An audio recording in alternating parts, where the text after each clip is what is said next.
Welcome back. We have Jami Garbutt joining us, the city's environmental educator. We just decided on the topic that we're going to talk about 4 seconds ago. Yes. How are you? Really good. Good. Yourself? We're going to talk about how to plant your seeds to get things going if you want to do tomatoes or whatever, but we didn't have the right stuff. So instead, we're talking about sharing equipment and household tools when it comes to your neighbors. You know, not everybody has a ladder, but most people do. Does everybody need one, or could you share? Yeah, you could share, right? Because right now it's getting, well, it feels like spring, but maybe it's not spring, and now it's starting to snow outside. So what's going on out there? I know. It's shocking and upsetting when we see the snow fly. And how dare it snow in February? February, yeah. But you know, people are starting to get ready to start their spring cleaning, so they're going to get out and haul that ladder out, start washing their windows, and really, you probably only haul your ladder out maybe once or twice a year, put up the Christmas lights and take them down.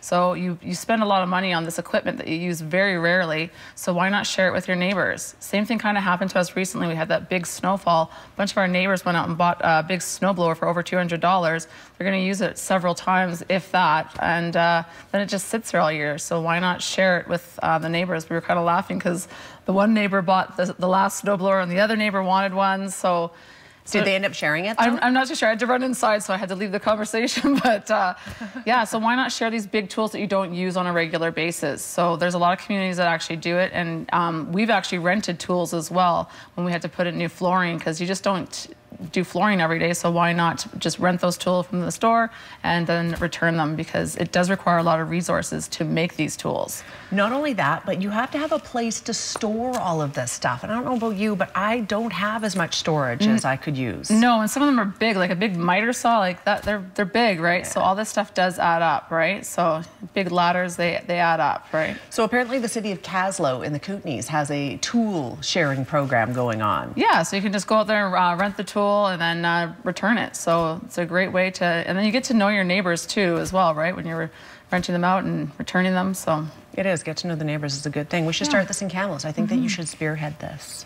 Thank you, Susan. I just said that live. Anyways, you don't have to if you don't want to. It's all good. I'll put it on my list of things to do. That's right, because you're not busy enough. But it is a great idea, and why not, right? So you will save you money in the long run, save our resources. So I think it's a great idea. So. Fantastic. Okay, anything else we need to talk about? I don't know where we're at for time, but I think pretty close to a break. Anything else you want to mention? Well, because it is spring cleaning coming up, everyone's trying to get things ready. We are having our annual free landfill day in March 15th. So we're just asking people to recycle all their materials first before they come to the landfill. There is recycling on site, but we don't want to see any of that cardboard or newspaper enter our landfill, because it is recyclable.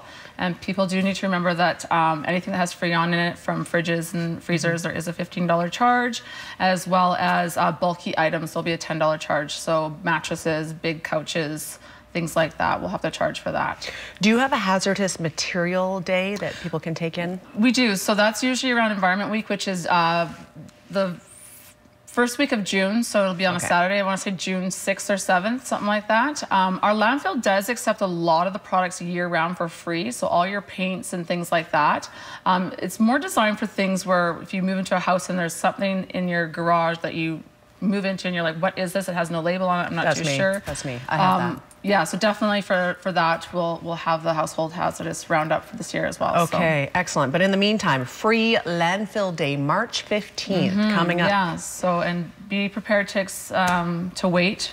So bring some snacks and some water so you don't get hungry. That's right. Because it is, it's popular. It's popular. It's not overly expensive to go to the dump, but people love a free deal, Jami, is what it is. So we're out of time. Thank you very much for being here today. Okay, well, thank you so much for having me. Yes, maybe next month we'll do the seeds. I'll save the milk jug. Okay, sounds great.